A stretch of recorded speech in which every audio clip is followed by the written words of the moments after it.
तमिलनाडु के कोयम्बटूर में एक 10 साल की बच्ची के मर्डर के केस ने पूरे देश को हिला दिया। और उस केस के ब्रीफिंग के जस्ट पहले पुलिस वालों की बॉडी लैंग्वेज तो देखो। ऐसे सिचुएशन में लोग हंस कैसे सकते हैं? फिर होना क्या था, इंटरनेट पर पब्लिक भड़क गई और पूरे इंटरनेट में एक ही डिमांड कि सस्पेंड देम। और यहाँ एक इंटरेस्टिंग सवाल आता है कि आखिर सस्पेंशन वर्क कैसे करेगा।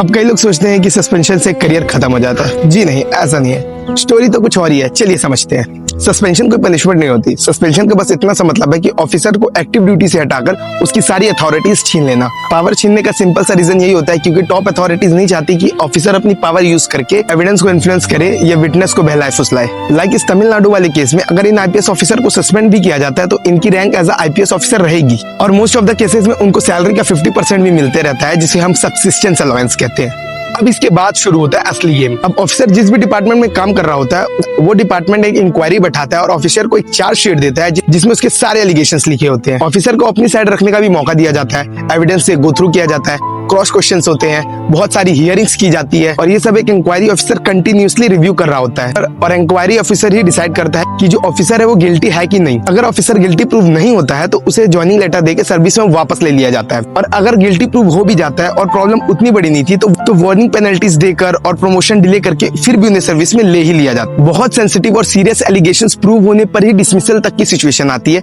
यानी कि फाइनली करियर एंड हो जाता है। हाउएवर सस्पेंड होने के बाद ऑफिसर फिर से सर्विस ज्वाइन कर भी लेता है तो उसे एक अपनी रेपुटेशन से हर वक्त लड़ना पड़ता है, जो कि उसे पूरी सर्विस में बहुत प्रॉब्लम देती है। बट हाउएवर सस्पेंशन का पूरा मतलब ये नहीं होता है कि उनसे जॉब छीन ली जाती है। कई सारी इन्वेस्टिगेशंस होती है एंड एट लास्ट डिसाइड होता है कि ये अपनी वर्दी वापस पहनेगा कि इसे छोड़ना ही पड़ेगा। तो that was all from my side. अगर वीडियो पसंद आया होगा तो लाइक करना मत भूलना। मिलते किसी और वीडियो में, तब तक के लिए गुड बाय।